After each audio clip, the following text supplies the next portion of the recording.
I'm Naomi Fowler. I produce the Taxcast, which is the monthly podcast and radio show of the Tax Justice Network. And if you haven't heard it yet, you can find it on the website, so get listening. So I think you all know who we have here, but I'll just go along here. We've got John Christensen of the Tax Justice Network, Nick Shaxson, writer of the best-selling book Treasure Islands. We've got Will Snell here of the Tax Justice UK, which is a newly formed organisation, and we've got the director here, Michael Oswald, of the film that you've just seen. Apparently we've got 45 minutes, so we could either just jump straight into the audience, in which case we would need to ask somebody if they might volunteer to pass the microphone around. Excellent, brilliant. Yeah, thank you very much indeed. I have actually seen the film before, but for free, but I really couldn't resist the opportunity to come and see it again. My name is Ewan Grant. I'm a former law enforcement intelligence analyst covering the former Soviet Union. That's where most of my work has been since I left government service. I've just got a question after a comment. I thought early on that the way Alex Cobham described the method and the purpose, which is to disguise the true location of where something is happening, I really thought that was an absolutely brilliant point right up front, because that's why it's done. My first quick question is, when the lady said it's easy to create universal beneficial ownership registers, is it? Because I don't think it is, because the networks have had decades to work on this. And I would refer you to the books of Alex Dryden, which make that very clear. And my second question is, there was no mention of the hard men of Russia and China and their impact on Hong Kong, Macau, Singapore, Cyprus, Dubai, Austria, the Baltic states, Monaco, Andorra. Do I need to go on? Why not? Is it because it's too difficult? Thank you. Shall I answer the second one of those questions? I mean, I think in the film, to a degree, it possibly reflects the fact that in Treasure Islands there was very little focus on these countries and places, and it is one of the great problems of writing a book, and indeed making a film, is that you have to select what you're going to write about. And I spent some time thinking about whether to go to Hong Kong and look at the whole China story there. And I decided not to, simply because I knew it would take a lot longer to write this book. And there's so much material out there. You're quite right. There's a very valid criticism of my book, that it doesn't include a big section on Hong Kong and China. It does mention it. And also the gigantic Russia story. That's another huge area. Yeah, exactly. I mean, there are these things going on that you cannot, one of the themes of the book was, this is about the heart of what global finance has become. This is right at the heart of what's going on, and it's a gigantic area, and you only really can focus on, if you're writing a book, a few areas to illustrate some of the things that are going on. But I completely accept your observation there. And I know we've discussed it before. Is this thing working? Yeah. You're right also about the difficulty of creating a public registry of ownership. But your second question actually reminded me of an investigation I did in 1999. At the request of a very large super major oil company, which had its headquarters not far from where we're sitting across the river, wanting to do a huge deal with a subsidiary of Gazprom, and they couldn't establish who owned this subsidiary. The subsidiary was called ITERA. And they came to us and asked us to do this isn't Tax Justice Network, this is after I left Jersey and before I got involved in Tax Justice Network. They asked us to do an investigation to find out whether there was any possibility of knowing who owned this subsidiary of Gazprom. And we couldn't establish with absolute certainty. And actually, we brought in a team of former KGB intelligence officers. They were very, very good indeed. They really knew Russia extremely well. One Saturday morning at about 8 o'clock, my phone rang, and they said, if you can make your way across to Paris by this afternoon, we've got something to show you. So I took the next Eurostar, went across, met up in a hotel in Paris, just by the Gare du Nord, and they showed me a picture of an office block in Nicosia, in Cyprus. And they said, this is the law firm that administers the trust, that owns the shares. And here was a picture of the interior of the lawyer's office, his desk, and a picture behind the desk. And then they said and they showed a picture of the safe behind the picture, behind his desk. And they said, if you give us permission this evening, we'll blow that safe open, and we can disclose who owns those shares. We are 99% certain they belong to a trust set up on behalf of Yeltsin's daughter, which is what we all assumed right from word go. And it put me in a very difficult position. Do I actually, representing a very big oil company, authorize Russian intelligence to blow open a safe in Nicosia and get the information we wanted, which was, of course, the information about a trust, a British instrument? And that's the problem we all face, because as we explored earlier in the film itself, these trusts have become the weapon of secrecy, and they are protected.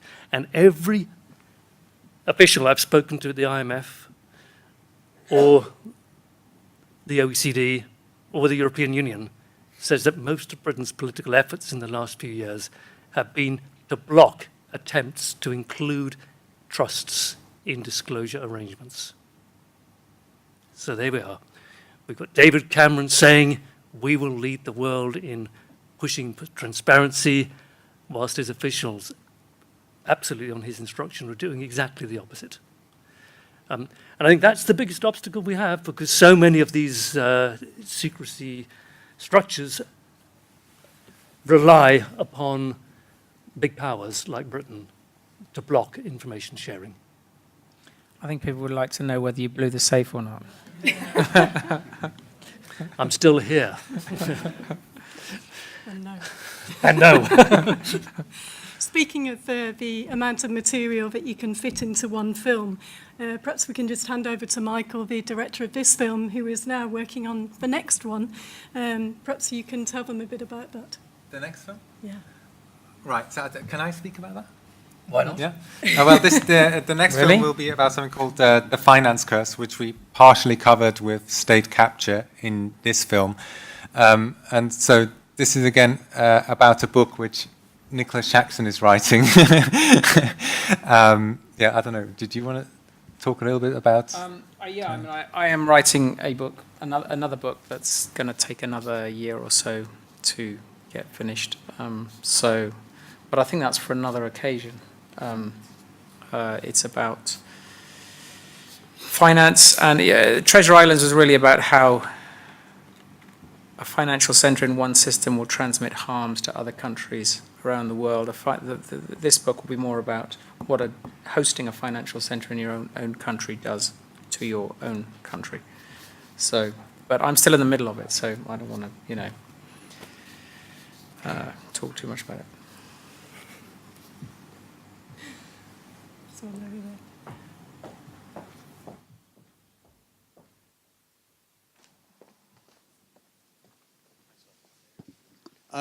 I haven't read it yet, it's only just come out, but George Monbiot has a new book out of the wreckage, and he talks about the need for a new narrative, the demise of the Keynesian narrative, the demise of the neoliberalism narrative.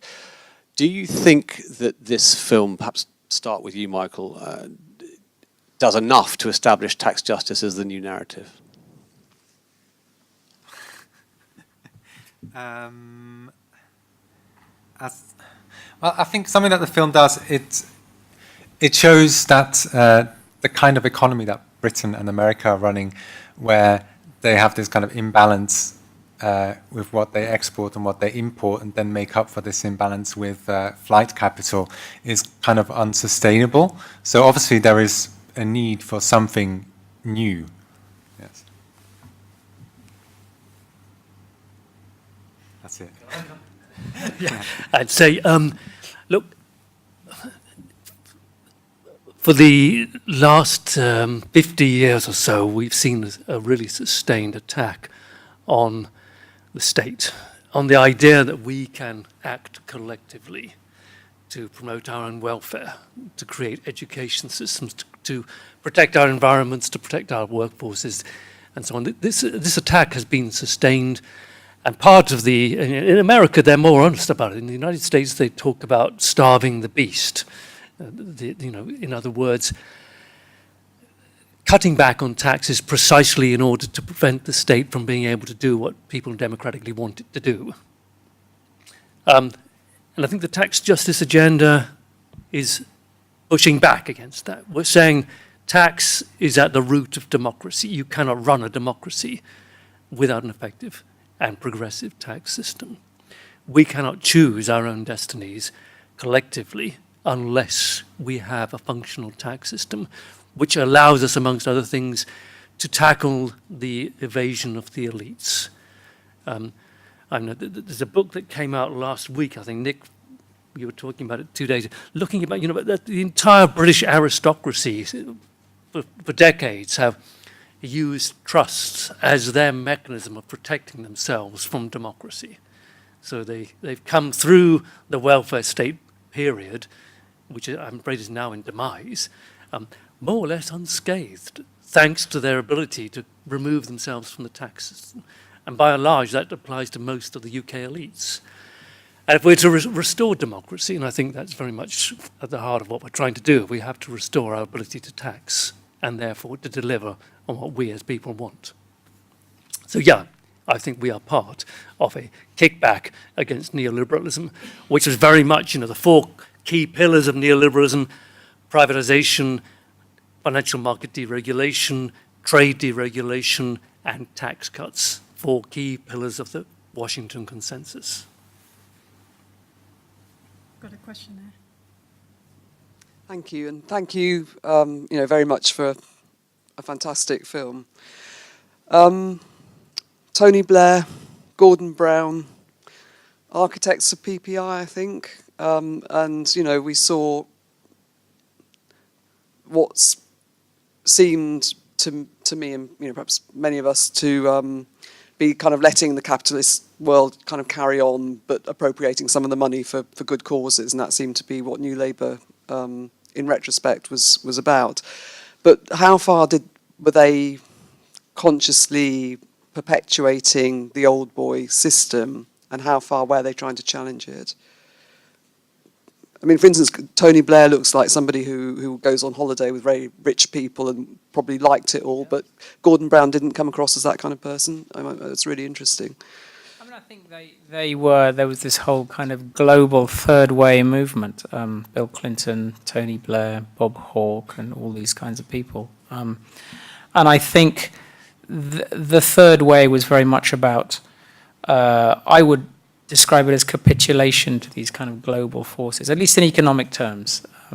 There are these global forces out there. There's nothing we can do about it, really, chaps. We have to kind of compete in this global race, and we have to, look after our multinationals and give them what they want, and be lenient in their taxes and stuff like that. And then we'll put a kind of veneer of social democracy across the top of it to kind of lessen the consequences. But I think the global financial crisis kind of exposed that as a formula that wasn't going to be sustainable. There were, a lot of people. It made a lot of people happy for a while, but we're now paying the price of those approaches. So I think, and the third way is still alive in many countries. Not really here anymore. It's kind of decisively defeated fairly recently in the UK, but in places like Germany, I think it still has legs. And I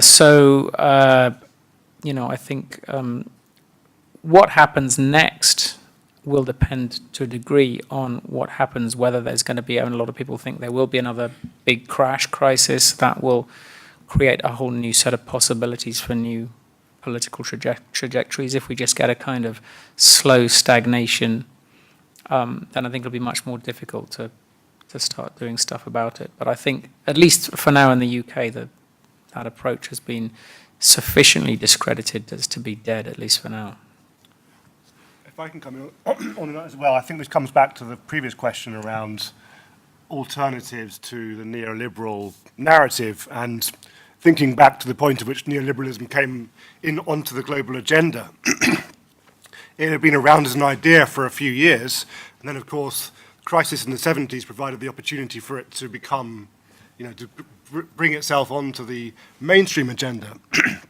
Do we have a sufficiently coherent and comprehensive narrative to be ready to step into that gap when the next crisis hits? And I'm not sure we do.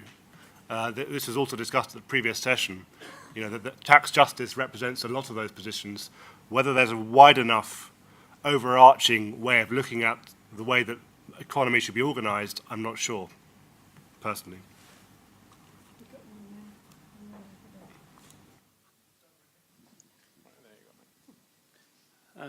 It's a slight two-parter, so maybe someone will answer one, or maybe one the other. The first is just a two-part question. Maybe one person can answer one, and someone else the other.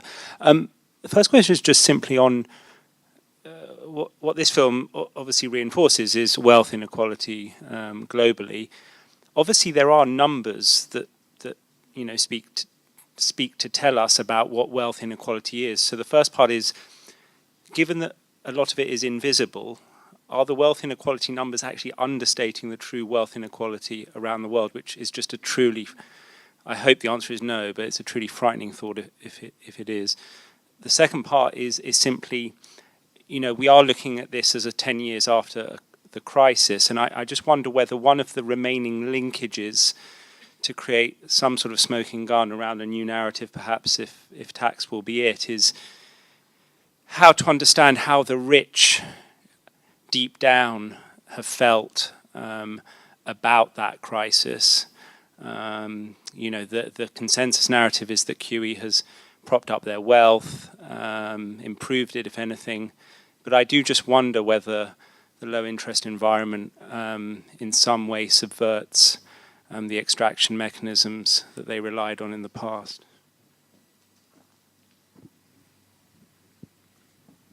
On the inequality question, yes, that's a very valid point. I mean, just to give a very brief illustration of the trust in relation to this question, with a classic trust, you have a rich person gives away their assets into the trust to be managed by the trustees on behalf of beneficiaries.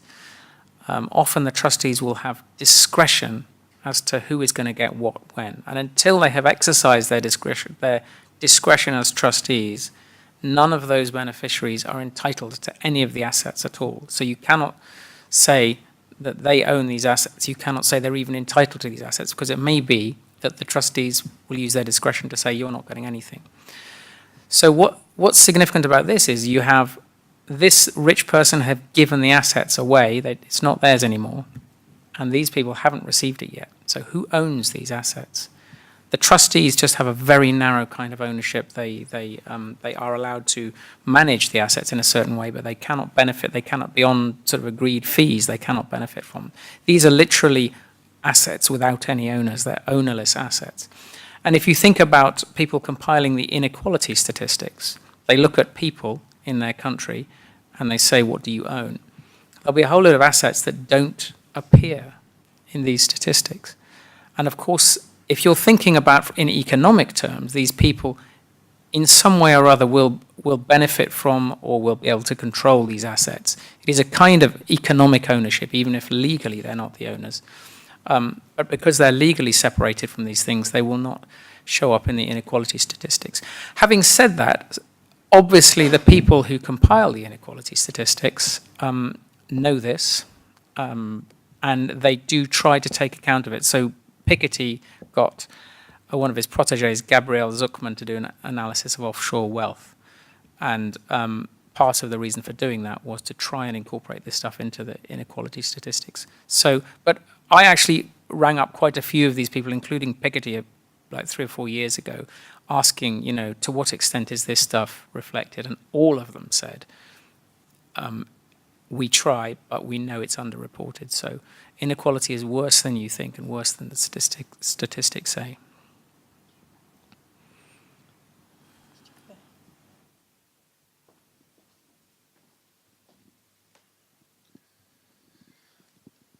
I happened to find myself at lunchtime in the Guildhall in the City of London, where there was the monthly council meeting of the Corporation of London, and the chairman of policy and resources, in response to one question from a councillor, set out all the things she'd been doing over the summer to deal with Brexit, all the people that she'd meeting from the Treasury and here and there, all over the government. And she said that, you know, if they play it well, it could be a win-win situation. Now, I just wondered whether that encourages you or concerns you. Shall I come in? Well, I think you kind of know the answer to that. This is William Taylor, who was featured in my book, Father William Taylor. Yeah, I mean, Brexit is one. There are many possible outcomes. I hate commenting on Brexit because it's so fluid, and I like to just sort of sit back and watch and see what happens. But one of the things that people have been saying is that we're going to become this great trading nation again, and we'll be an island that's no longer constrained by European rules, and we can set our own tax rates and be competitive and all this sort of stuff. What I call the competitiveness agenda, that we can somehow become more prosperous by doing this competitiveness thing, is a load of nonsense, and it's going to be a big theme in my next book. So I think what you will have, if these kinds of ways of thinking about the world, that I presume are very common in the Guildhall, if they become the way things are done, then Britain will put in place policies that will benefit a very small section of the population in the name of competitiveness, and will harm much larger sections of the population. So Britain as a whole, I think, will be harmed. But having said that, who knows what's going to happen? Who knows who's going to be in power? I think there are many, many problems with the European project as well. I'm actually involved. There's a new initiative called Brave New Europe, which is a new kind of platform website that's trying to put together some critiques from leading thinkers about the European project and where it's going wrong. And it has, as Larry Elliott put it in The Guardian recently, neoliberalism has been hardwired into the European project. So there are many things that Britain would be getting free of, which could also be liberating. So I'm not, I'm not in favour of Brexit myself, but I can see there are many problems that need to be fixed. I spent this morning making a documentary program with ARD, German television, on precisely this. I think we should all be very worried indeed.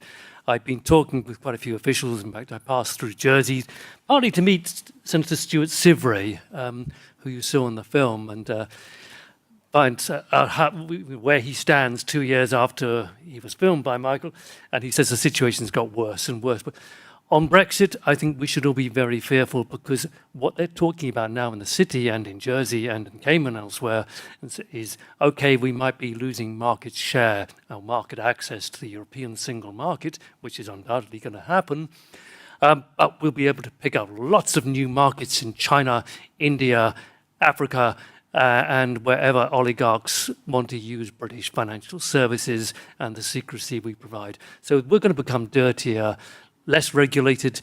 We're going to engage in this race to the bottom, not just on tax, but also on, bad news, I'm afraid, but on social protections, environmental protections, labour market protections. This race to the bottom is a lose-lose whilst, yes, for some people in the city there will be win-win, we now need publicly to fight back against this, to denounce it. Earlier this year, Philip Hammond interestingly gave an interview to German newspapers in which he talked about the Singapore and the Thames model. Subsequently rolled back on that and said, no, we're definitely not going to go more into the tax haven thing. I don't believe a word of it. I think that's at the core of the current government's thinking. At the core of the City of London's thinking, they're now looking to kind of rival Singapore as the offshore place, offshore financial center of preference for the Chinese and Far East Asian elites. There were a few questions over there, but Brexit's been done. We've done that. Firstly, thank you very much. I really enjoyed the film and thought it was very powerful. I think your book, Nick, and the film itself paints a powerful narrative of looking at the beast, if you like, from different angles. And I think one of the most powerful bits in the film was, the grinning policeman, the beast showing its face, if you like. And I think many more of these kind of moments are required in order to really galvanize public opinion around this, what I think most of the people in the room agree with. And I just was wondering on your thoughts, how is the beast drawn out, to show its face? Because I think it benefits from the secrecy and not being, direct in opposing the arguments put to it by people like yourselves. And what are your thoughts around, prodding it to get it to react in a way which is ultimately favourable to us? Yes. Obviously, we would have liked to be able to interview people from the City of London and try and get in there and try and get a reaction, because I think that would always make a very good film, and a film that can kind of cause change. But it's basically, as you say, it's very difficult to get access to these people. It's even like, for me personally, it's very difficult to know who these people are. Obviously, John Christensen knows who these people are. I don't know who these people are. Yeah, so I'm hoping with the next film that we will be able to challenge people and in powerful positions.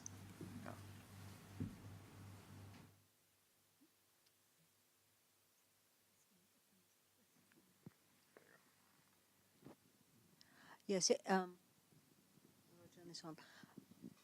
on. In the film, you said how obstructive people were about disclosing what was going on, and also you showed us the senator in Jersey. I just wondered either when you were writing the book or when the film was made, whether you felt under threat at all. And I was interested about one of the speakers, Prem Sikka, who was so upfront about what was happening, and whether they're likely to find themselves under pressure, whether they're likely to lose their jobs or anything like this. Yeah, I never felt particularly under threat personally. A little bit in the Cayman Islands. I had one interview with a guy who was actually brought in by somebody else that I was interviewing. The guy wouldn't tell me his name, and he warned me not to. He was actually, it was a warning in a friendly way. He was kind of, if you're not careful, you'll end up like Salman Rushdie. You'll be hiding, and if you start turning over stones that shouldn't be turned over, things will get very nasty. And he told me a lot of stories about some very nasty people. But in the end, my purpose with writing Treasure Islands was to expose a system rather than investigate individual acts of skullduggery or crime. I think if I'd been investigating particular, Russian oligarchs and what they were up to in Cyprus or whatever, that would have been a very different story, and that would have been much more menacing, I think, because I was and also because, as the film makes clear, a lot of this is about very sophisticated elites, and it is not, the people who construct the system are generally not in the business of, bumping people off. They're in the business of, if you live and work in these tiny places, you have almost no other employment opportunities apart from government or offshore finance, if it's a very small place. And then you really you really are afraid for your job and your livelihood and your family. But I wasn't, as an outsider to these places, I wasn't particularly threatened by that. So no, these places can be threatening, but just the way that I wrote it and the way I approached it kind of reduced that. The main concern generally with these things also is libel. Not so much physical violence, but libel. That's a very scary thing for a lot of journalists. And British libel law for many years has been a very nasty tool that's been used by oligarchs to suppress criticism. So that's kind of the most worrying aspect of doing this sort of stuff. But again, I was analysing the system and I didn't need to particularly take the cudgel to individuals. I could usually use things that were in the public domain or had been said by them already, like, Richard Branson, for example, had said in an interview that if he hadn't used the offshore system, his empire would be his commercial empire would be half the size it was today. Kind of a throwaway comment. I mention him because he kind of annoys me. He's been calling for taxpayer. He is somebody who lives a lot of his life on the British Virgin Islands and is calling for taxpayer-funded aid plans. Much that our hearts do go out to people who've been put out of their homes by hurricanes. But there is something that sticks in the throat with someone like Richard Branson, who's used the offshore system so extensively, calling for taxpayers to come in and bail out the tax havens. Anyway, that went off topic, sorry. I've had a very different experience to Nick. I worked at the heart of the establishment. I've been threatened, bullied. Certainly my career was massively formed. That was my own choice, of course, to do what I did. But I was in Jersey very recently, 2 weeks ago, actually. And someone came up in the streets and said I was a traitor to the island. My home island, my family place. And that's not an easy thing to live with. Small island communities are very inward-looking, and they have, as you saw in the film, they have mechanisms for controlling dissent. You're not an honourable opposition, you are a traitor. And in the case of Stuart Sivray, who I spent an afternoon in a cafe with, he's penniless, a former minister. And the real reason, and I think the film, you might not know this, but the real reason why Senator Stuart Sivray was ostracised and excluded and arrested was not just because he was revealing information about a nurse who quite clearly had been engaged in serial murder, but also because he and I and others had been pushing for years for a full-blown inquiry into the Hoda Lagaren child abuse scandal, which for 50 years everyone knew about in Jersey. No one was prepared to talk about it. And when he pushed eventually for the Commission of Inquiry, which, as you know, reported earlier this year, one of the things that came up was this thing called the Jersey Way, which I'm very familiar with. The Jersey Way is you don't speak out. No matter what you see, you don't speak out. And that's a perfect way of protecting oligarchs and their interests, because no one in Jersey is prepared to put their head above the parapets. They've turned into an island of cowards. And they all, yeah, and sadly they all say to me, including senior bankers, well, John, why don't you speak out? Well, I do speak out.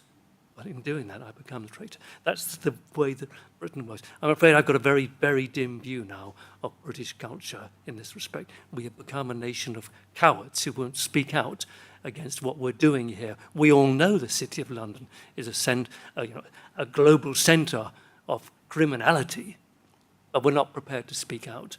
And we need to do that if we're finally to confront the beast.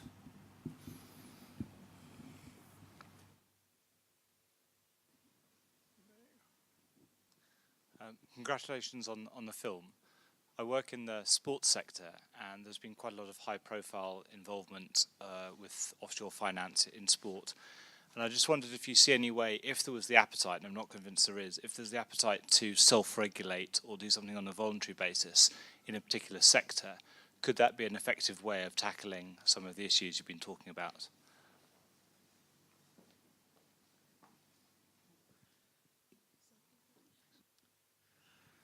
Self-regulation, I think, generically, each case is different, but I think generically it has proven to be in general terms, kind of sticking plaster approach. I think, I mean, there's a lot more that clubs and football associations could do.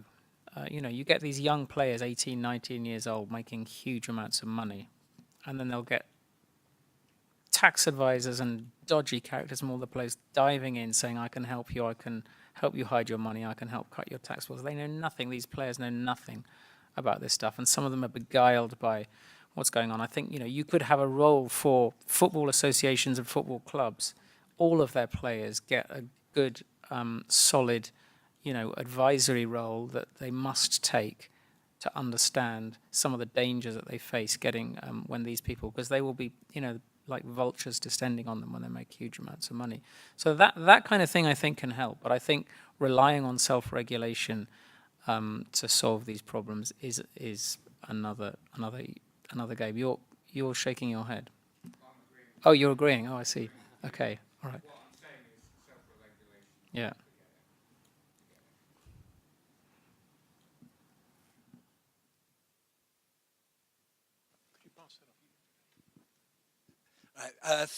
Thank you. I hope this isn't too naive a question.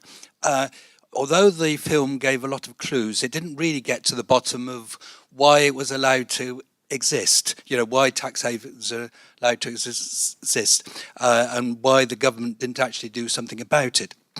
Now, I don't buy the argument that these politicians in the cabinet are personally gaining, though I dare say many of them are. I think it's much more likely they have some sort of argument along the lines of what's good for London is good for Britain. Well, is that the reason? What does it take to, what is the underlying cause before something is actually done? That's not a naive question at all. It's one of the great questions of the offshore system, is why do we allow this stuff to happen? There are several answers to that question. One of them you kind of put your finger on. Maybe the simplest answer is that this is a project of the rich and powerful, the offshore system, to help them escape rules and laws, and there's no interest group, no vested interest group more rich and powerful than the rich and powerful. And so they're the ones who kind of make the rules. As you sometimes hear people say offshore, who has the gold makes the rules. And so that's one part of the answer. It's all about power, and the people who benefit from it are the ones who are setting the rules. That's simplifying a bit. We live in a complex democracy, and there's many other forces who work there. Another part of the answer is that, as the film makes clear, most of the tax havens in the world are either rich countries in their own right, so the UK is, in many respects, an offshore centre in its own right, or they are dependencies of rich and powerful countries like the Cayman Islands, like the overseas territories, crown dependencies. These places are kind of protected by the mother country. So on an international level, when you have countries saying we need to, Germany, for example, or French politicians will say we need to crack down on tax havens, you will have Britain stepping in their defence. And the argument from a British national self-interest perspective is these places bring in money, it must be good for Britain. But at the end of the day, you're quite right to ask that question. What's good for the City of London isn't necessarily what's good for Britain. The City of London, all sorts of evils spill out from the kind of model that has grown up in the City of London, this deregulated, let's turn a blind eye to crime and dirty money. All of this stuff is corrupting our democracy, and it's causing all sorts of other damage to our economy, to our democracy, and to our politics. So, but these are the kind of arguments that are being used. It's the most powerful people, the most powerful countries, kind of running and protecting the system. And even though there are plenty of people who hate it, and everybody's asking, why can't we just get rid of these places? They have their very powerful protectors. And a third answer is that it's, of course, all incredibly complicated. Offshore finance is hugely complicated. That's part of the point. Obfuscation is much easier when you can't understand what's going on. So that's another part of the answer. And John probably has some more comments. Earlier, Nick, you used the term about New Labour, of capitulation. And there was a really good article many years ago, I think it was by Ross McGibbon in the London Review of Books. Kind of Tony Blair's legacy was capitulation, capitulation, capitulation, and above all, they capitulated to the City of London. They were not prepared to confront the City of London and its powers. They were mindful of what happened in '64, Harold Wilson government coming under pressure from financiers, simply withdrawing out of sterling in order to create a sterling crisis. And Tony Blair was always anxious to prevent that kind of thing.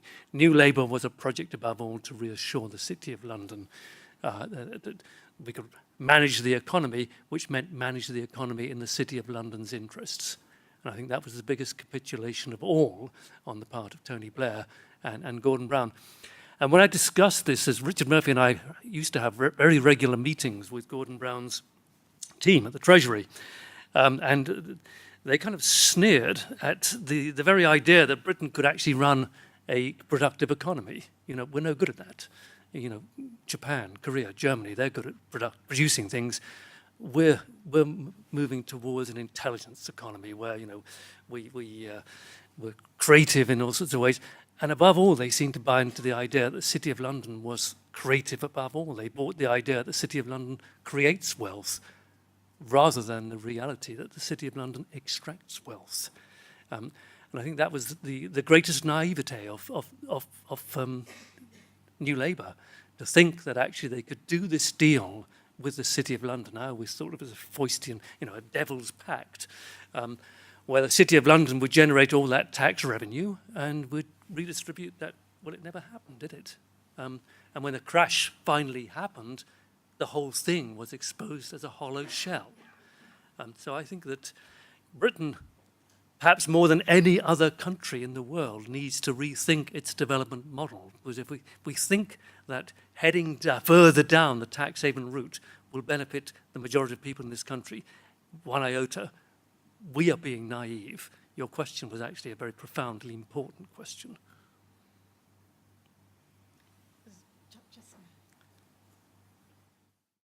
And what I particularly liked about it is this kind of the way that the mask is drawn back from the financial services industry. It's not modern creative. It's actually kind of, what's the word, like fuddy-duddy colonial types in parochial places hiding themselves. And I think we need to do that kind of job of exposing that for what it is. But I would say, I did find it a bit difficult in terms of talking about how it talks about empire a little bit, in two ways. One, in terms of the decline of empire, like it was the sun declining, as opposed to acknowledging the role of people's movements in fighting for their own liberation. I felt sometimes that phrase jarred with me ever so slightly in terms of the narrative that it presents. And the second was in terms of the narrative around empire, in terms of the replacing of military might with this financial might, because I think that's not entirely accurate. If you look at the Royal Navy website, it talks about the projection of military power around the world. And I think in terms of kind of the way in which the global economic order is enforced, we need to acknowledge the way that military might plays an important role in that, in terms of addressing any country that seeks to sort of distinguish itself, so we say, from that economic order. So on the one hand, I think it goes partly, it does a lot of good in terms of exposing that kind of neo-colonial relationship which the tax haven system sets up. But I think it could potentially have gone a bit further in terms of acknowledging particularly the links between the arms trade, military might, with all of the pictures that you see of military establishment on the Lord Mayor's affair. I think that needs to be part of the story that we tell in terms of Britain's role in the world, particularly kind of in a Brexit moment where parochial nationalism actually poses quite a big risk. Our need at this moment for internationalism in terms of how we view the UK's future role, I think, is really, really important. But I thought the film was excellent.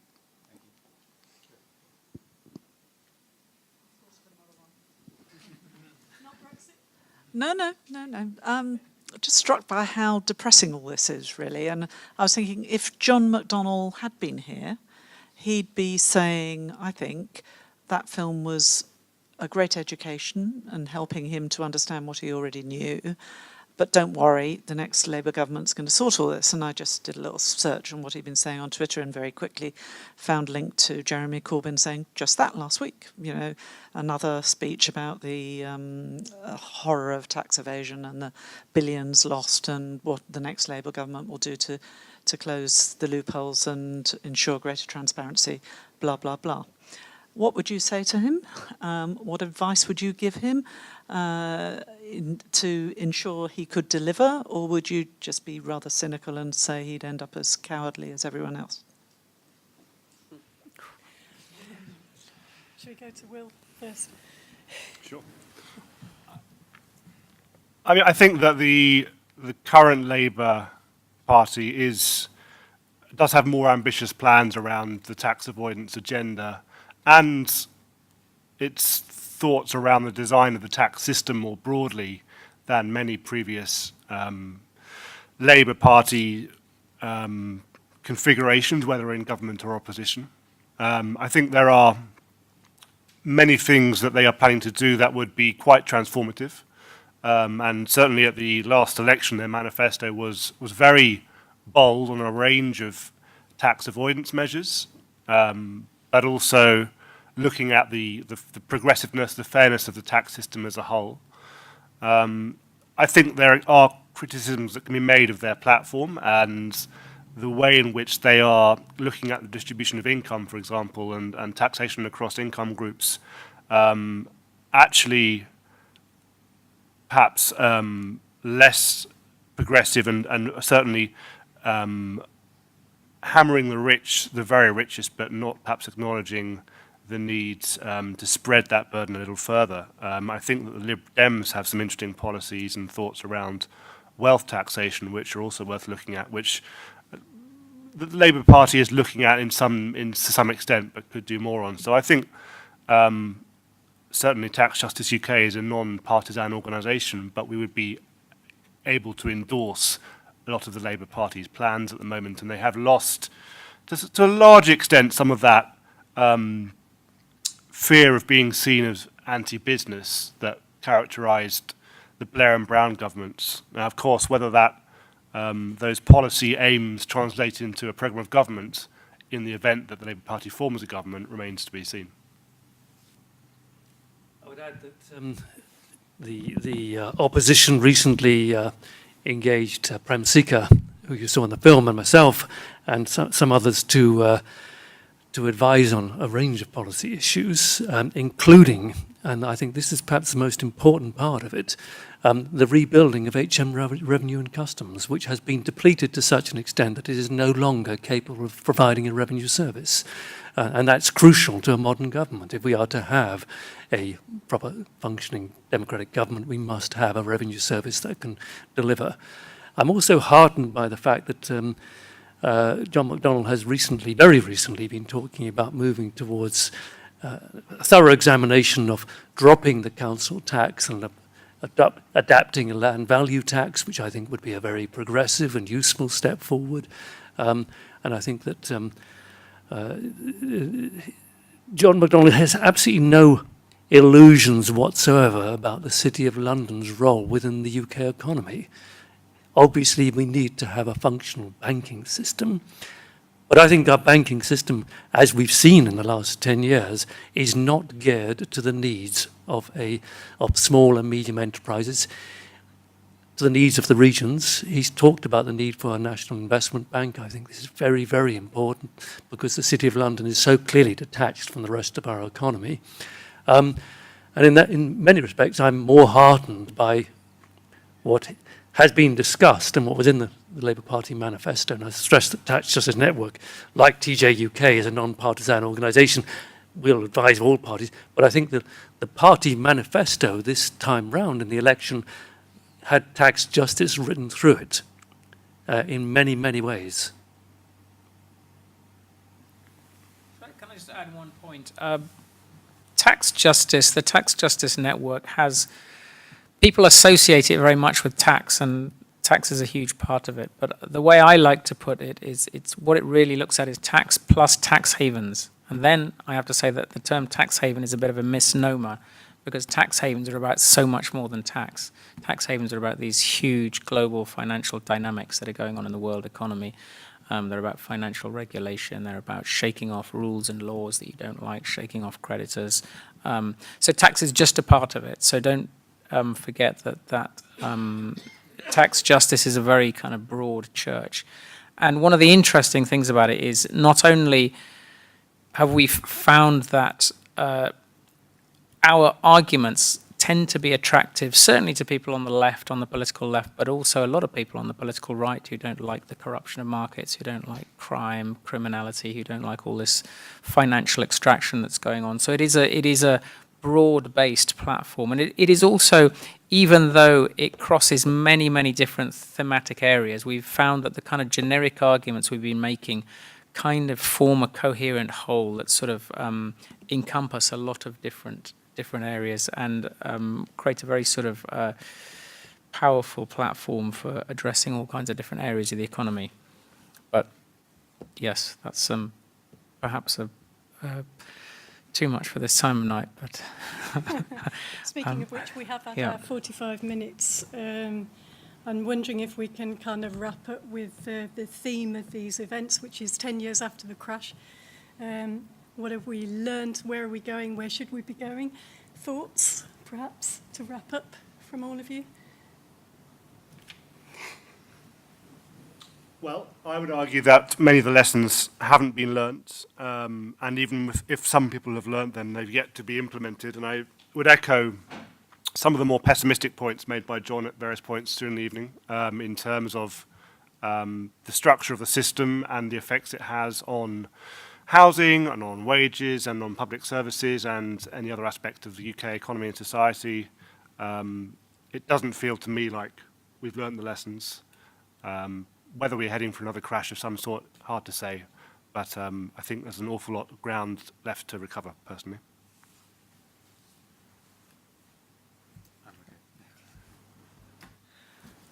Your question is again too big. You know, where do we go with all this? I think that crisis. I think we kind of need.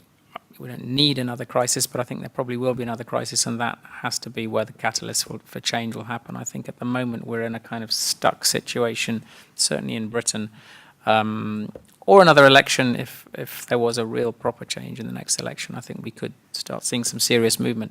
The offshore system will never be closed down or defeated. It'll always be possible to take your money somewhere else and do things that you're not allowed to do at home. But a lot can be done.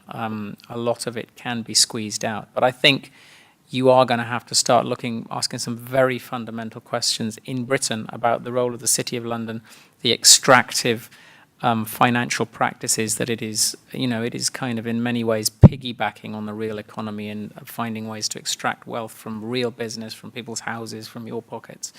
And I think if you're going to if you're looking at the offshore system, you do have to make that part of it. You can't just do tinker around the edges and try a few bits and pieces. You have to go right for the jugular, and you have to do some revolutionary stuff to really make a difference.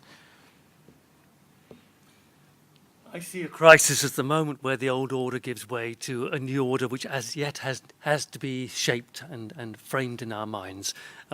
What worries me is in the last 10 years, we haven't actually seen the extraordinary visionary thinking that is required. If anything, become more backward. But there's some very good thinking going on, and the possibilities are enormous. I'd like to see, for example, much more talk now about a universal basic income in this country and elsewhere, around wealth taxation, about massive redistribution. But I think the old order has lost confidence. You can see this in the way the current government is absolutely clueless about where it wants to go, not just on Brexit, but in so many other areas. They made all sorts of promises which they've backed out of in the last few weeks. Ahead of the election, they were promising all sorts of things, but they are clueless. They have no sense of direction. And I think the time for visionary thinking is now. And I think that's where we have made progress. As regards the tax havens, if there was the political will, they could be closed down tomorrow. And that's the really annoying thing. For all the talking from David Cameron, which you saw in the film, the truth is there was really no commitment to do anything along that type. Britain has been a blocker in Brussels for decades, particularly in this area. And the one person I know on the left who was proud to have voted for Brexit was proud to vote for Brexit precisely because he says, I believe in the European Union project, and I think that Britain has held it back for far too long. As a leftist, I think Europe can make much greater progress without Britain at the table. My worry, of course, is that Britain is now going to turn into a global pariah. We will become a really nasty money laundering centre. Well, we already are, let's face it, but it's going to get worse. And the further we go down that route, the more we will lose confidence in any of the institutions that shape a democracy. Our polity will disappear. That's the challenge we face in Britain, and that's the challenge we now have to live up to. Well, when it comes to the Spider's Web film, you can actually contact Michael through the website if you're interested in organising a screening, which is good to know. I think it's www.spiderswebfilm.com. Yeah. Right. And it's free. And it's free, Yeah, it's so free you to can organise. get in touch with him through the website. And it's being translated in lots of different languages as well, so don't let English hold you back. It can go all around the world. So thanks for coming, everybody. And Can I just also say that we've got some copies in the corner of The Greatest Invention, which is a tax justice network anthology of some of its greatest hits at the bargain price of £10. Okay, well, thank you very much.